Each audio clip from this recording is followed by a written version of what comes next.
The boys का final season आने वाला है। इसका ट्रेलर जबरदस्त था और हमने आपको इसका ब्रेकडाउन भी दिया है। और हम सभी फैंस के मन में एक ही सवाल चल रहा है और ये सवाल सीजन 1 से हम सबके दिमाग में था कि होमलैंडर को आखिर मारेगा कौन और क्या कोई होमलैंडर को मार भी सकता है। ऑब्वियसली उसे कोई मार सकता है और हमने उन 5 लोगों की लिस्ट भी बनाई है और उन्हें रैंक भी किया है। तो चलिए इस रैंकिंग को शुरू करते हैं। Black noir. अब हम सब जानते हैं कि द 7 का current actual black noir actually black noir नहीं है। ओरिजिनल ब्लैक नोआर जो कि पेबैक के जमाने से था उसे होमलैंडर ने खुद अपने हाथों से मार डाला। पर इंटरेस्टिंग बात तब सामने आई जब वॉट ने डिसाइड किया कि ये बात द 7 के बाकी मेंबर्स को पता नहीं चलनी चाहिए और उन्होंने बिना ज्यादा लोगों को पता चले एक नया ब्लैक नोआर सामने रख दिया। पर ये ब्लैक नोआर कौन है, ये कहां से आया है, इस पर अभी तक राज बना हुआ है। बस हम इतना जानते हैं कि ये ब्लैक नोआर पुराने वाले जितना गुमसुम नहीं है और यही हमारी कॉमिक वाली थ्योरी आती है कि ये नया ब्लैक नोआर कोई और नहीं बल्कि खुद होमलैंडर का क्लोन भी हो सकता है। और मेरे ऐसा कहने के पीछे एक रीजन है और वो ये है कि ये नया ब्लैक नोआर एक्चुअली उड़ सकता है पर पुराना वाला ऐसा नहीं कर सकता था। और कॉमिक्स में भी जो होमलैंडर का क्लोन था वो बहुत ही ज्यादा आउटस्पोकन था। इनफैक्ट अगर आप वॉट के पहले के भी प्रोग्राम्स को देखो तो उन्होंने हर एज में अपने जो सूप्स बनाए थे उनका काउंटर सूप भी उन्होंने बनाया था इन केस अगर उनका मेन सूप खुद वॉट के अगेंस्ट रोक चला जाता है। जैसे कि वॉट के जेन 1 सूप्स के टाइम पे जब सोल्जर बॉय उनका फेस ऑफ सुपर हीरो था तब उन्होंने उस टीम में माइंडस्टॉर्म जैसे तगड़े टेलीपैथी यूजर को रखा था। और अगर आपको याद हो तो माइंडस्टॉर्म ही एक ऐसा बंदा था जिसके अगेंस्ट खुद सोल्जर बॉय जाने से भी घबरा रहा था। तो करंट एरा में जब होमलैंडर वॉट का फेस है और सबसे ताकतवर सूप भी है तो ऐसा बिल्कुल भी नहीं हो सकता कि उन्होंने होमलैंडर का कोई कंटिजेंट प्लान ना बनाया हो। तो इसी वजह से इस बात के चांसेस तो हैं कि करंट ब्लैक नोआर होमलैंडर का क्लोन हो और कॉमिक की तरह वो आखिरी में बाजी पलट दे। नंबर 4 मरी। अब ये वो नाम है जिसको लेकर ऑलमोस्ट सारे लोग ये सोच रहे हैं कि मरी होमलैंडर को टेक डाउन कर सकती है और इसके रीजंस भी बहुत ज्यादा अंडरस्टैंडेबल हैं। मरी के पास ब्लड मैनिपुलेशन की पावर्स हैं पर इसके साथ साथ मरी जो फीट्स परफॉर्म करते हुए दिखी है वो ब्लड मैनिपुलेशन से भी कहीं ऊपर जाते हैं। अब मरी के पावर्स को हमने बहुत ही अच्छे से डिटेल में एक्सप्लेन किया था हमारी टॉप 10 मोस्ट पावरफुल सूप वाली वीडियो में, तो आप उसे तो जरूर चेकआउट करना। वही हम सबने देखा भी है कि स्टारलाइट मरी से टीम अप भी करने वाली है, यानी कि सीजन 5 में हम शायद होमलैंडर और मरी को आमने सामने देख भी पाएंगे। पर क्या मरी होमलैंडर को मार सकती है? तो टेक्निकली इसका आंसर ऑन पेपर है हाँ। अब देखो मरी आसानी से किसी की भी बॉडी को फिजियोलॉजिकली रिस्ट्रक्चर कर सकती है, वो एक ही वक्त पर मल्टीपल ऑर्गन्स तक को फेल कर सकती है और इस वजह से वो बिना सीधा सीधा लड़े भी अपने ओपोनेंट को इतना वीक कर देगी कि उसका एनिमी बिना लड़े ही मारा जाए। और भले ही होमलैंडर कितना ही पावरफुल हो, अगर उसे ब्रेन हैमरेज दे दिया जाए या फिर अगर उसकी बॉडी के ब्लड उसके ब्रेन तक ऑक्सीजन लेकर ना जा पाए तो होमलैंडर की एफिशिएंसी पूरी तरह खत्म हो सकती है। और मेरे हिसाब से तो ये बहुत ही एफिशिएंट मेथड है। अगर ब्रेन का ऑक्सीजन कंप्लीटली कट ऑफ कर दिया जाए तो सब्जेक्ट विद इन सेकंड से अनकॉन्शियस हो जाता है और ऐसा कुछ होमलैंडर के साथ होता है तो कुछ ही मिनट्स काफी होंगे उसको खत्म करने के लिए। तो ऑन पेपर टेक्निकली मरी होमलैंडर को हरा क्या वो उसे मार सकती है, पर इस पूरे एक्सप्लेनेशन में बहुत सारे इफ्स एंड बट्स हैं क्योंकि हमने देखा है कि होमलैंडर की बॉडी मरी जैसे कि पावर्स के अगेंस्ट इम्यून है और ये होमलैंडर ने विक्टोरिया के अगेंस्ट प्रूव भी किया था। तो अगर होमलैंडर विक्टोरिया के अगेंस्ट इम्यून है तो ऐसे चांसेस है कि वो मरी के अगेंस्ट भी हो। तो मरी होमलैंडर को तभी टेक डाउन कर सकती है if and only if Homelander की फिजियोलॉजी मरी के आगे काम ना करे। तो मरी के ढेर सारे इफ्स एंड बट्स के बाद हम चलते हैं हमारे नंबर 3 की तरफ, जो कि इफ्स एंड बट्स में नहीं बल्कि सर्टेनिटी में डील करता है और वो एक्चुअली होमलैंडर को मार सकता है। Number 3 soldier boy. जी हाँ दोस्तों, पूरे सूप्स की बिरादरी में अकेला मर्द हमारा granny lover soldier boy actually उन कुछ गिने चुने सूप्स में से है जो कि होमलैंडर को सिर्फ मार ही नहीं सकता बल्कि वो उससे वो छीन सकता है जो कि होमलैंडर जैसे के लिए मौत से भी बदतर हालत होगी। तो हम जानते हैं कि soldier boy officially the boys universe में वर्चुअली इनविंसिबल माना जाता है। अब इसका मतलब ये है कि अभी तक सोल्जर बॉय के कोई भी नोन वीकनेसेस नहीं रिकॉर्ड किए गए। अब ऐसा नहीं है कि वो कंप्लीटली इनविंसिबल है और इसीलिए हमने वर्चुअली कहा, पर सिर्फ ऐसा भी होना बहुत बड़ी बात होती है क्योंकि सोल्जर बॉय सिर्फ अपनी पावर्स के दम पर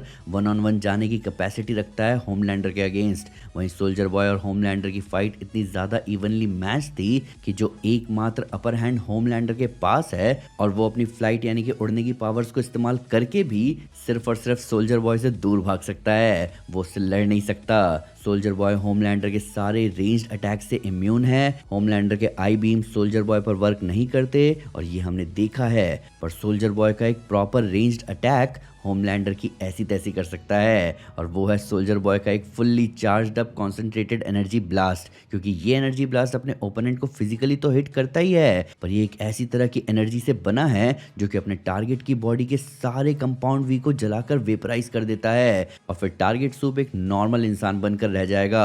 और आपको इस बात से घबराने की बिल्कुल जरूरत नहीं है कि क्या ये ब्लास्ट होमलैंडर पर काम करेगा। ये ब्लास्ट होमलैंडर पर काम करेगा और ये बात खुद होमलैंडर को भी पता है। इसलिए जब होमलैंडर की लड़ाई सोल्जर बॉय से हुई थी और ह्यूई और बिली ने होमलैंडर को पिन डाउन कर दिया था, तब सोल्जर बॉय उस पर अपना ब्लास्ट मारने ही वाला था, पर होमलैंडर जिस कदर पैनिक करके वहां से उड़कर भागा था वो साफ साफ बताता है कि होमलैंडर को बहुत अच्छे से आइडिया है कि सोल्जर बॉय उसका बुरा सपना सच कर सकता है। जहां ये बात क्लियर है कि वो इस ब्लास्ट के अगेंस्ट इम्यून नहीं है और इसलिए सोल्जर बॉय किसी भी दिन होमलैंडर को टेक डाउन करने की कैपेसिटी रखता है। Number 2, Billy the man butcher. जैसे आयरन मैन के लिए कहा जाता है कि उसका लोहे का जिगर है, वैसे बिली के लिए कहा जाता है कि उसका लोहे का कुछ और है। ये इंसान बिना सूप हुए जितना गूदा रखता है इस यूनिवर्स में उतना किसी के पास नहीं है। इतना गूदा पूरे द बॉयज यूनिवर्स में सिर्फ एक ही बंदे के पास है जो कि है स्टैन एडगर। पर बात करें बिली बुचर की तो अभी बिली के पास जो पावर्स हैं उसे एग्जैक्टली पिन पॉइंट कर पाना थोड़ा मुश्किल है कि वो किस तरह की पावर्स है। आई मीन हमने बिली की ड्यूरेबिलिटी को देखा है, उसकी स्ट्रेंथ को देखा है, ये सब इस लेवल पर है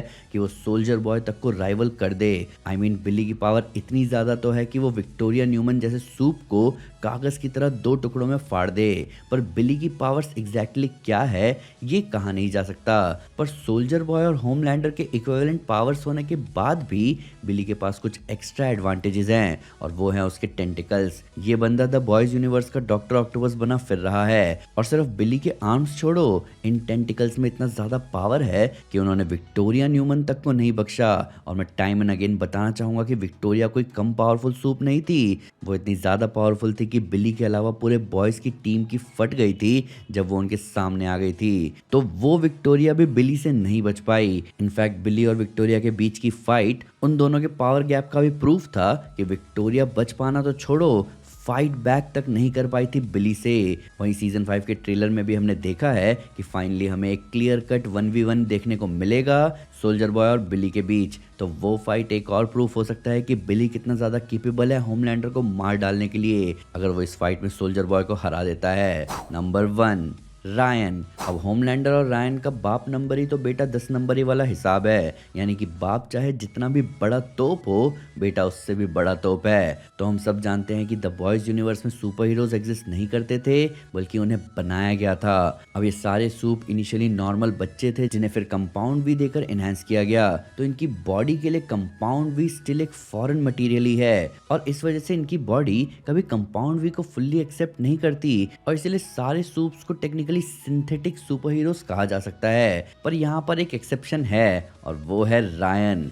रायन एकमात्र ऐसा बीइंग है द बॉयज यूनिवर्स में जिसकी फिजियोलॉजी में कंपाउंड वी सिंथेसाइज्ड है, वो भी बायोलॉजिकली। रायन को कभी कंपाउंड वी नहीं दिया गया था, वो पैदा ही अपनी पावर्स के साथ हुआ है। इस वजह से उसकी बॉडी कंपाउंड वी को अपना हिस्सा मानती है और इसी वजह से हो सकता है कि रायन की बॉडी खुद से कंपाउंड वी क्रिएट करती भी हो और सिंथेसाइज भी करती हो जैसे बॉडी के बाकी हार्मोन्स होते हैं। तो ये नेचुरल सूप होने वाला रीजन किसी भी दिन रायन को होमलैंडर से ऊपर रखता है और हमें रायन के पावर लेवल्स का अच्छा खासा हिंट मिल गया था जब उसने जाने अनजाने स्टॉर्म फ्रंट को अधमरा कर दिया था। तो जब छोटा रायन उस एज में स्टॉर्म फ्रंट की वो हालत कर सकता है तो अब तो रायन थोड़ा बड़ा हो चुका है और अभी तक उसकी पावर्स प्रॉपर्ली टेस्ट हुई नहीं है, जिससे हम कहीं ना कहीं मान सकते हैं कि रायन इस फाइनल सीजन में होमलैंडर की बैंड बजा सकता है, उसे हमेशा हमेशा के लिए खत्म कर सकता है। तो ये थे वो 5 कैरेक्टर्स जो कि पोटेंशियल रखते हैं होमलैंडर को खत्म करने का। पर मैं तब भी कहूंगा कि इस सीजन अपना पूरा ध्यान होमलैंडर पर मत रखना, क्योंकि हो सकता है कि यहाँ असली विलन कोई और ही निकले।